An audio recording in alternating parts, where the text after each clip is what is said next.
విశాఖపట్నంలో ఘోర రోడ్డు ప్రమాదం జరిగింది. అదుపు తప్పిన కారు లారీని ఢీకొట్టడంతో నలుగురు ప్రమాద స్థానంలోనే ప్రాణాలు కోల్పోయారు. నర్సరావుపేట ఎమ్మెల్యే పిఏ చంద్రశేఖర్ తీవ్రంగా గాయపడ్డారు. ఆనందపురం అనకాపల్లి హైవేపై గండిగుండం వద్ద ఆదివారం తెల్లవారుజామున ఈ ఘోర ప్రమాదం జరిగింది.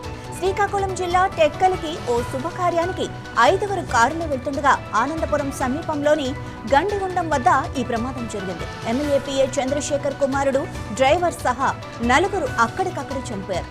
తీవ్రంగా గాయపడిన చంద్రశేఖర్ను విశాఖలోని ఓ ప్రైవేట్ ఆసుపత్రిలో చేర్చారు.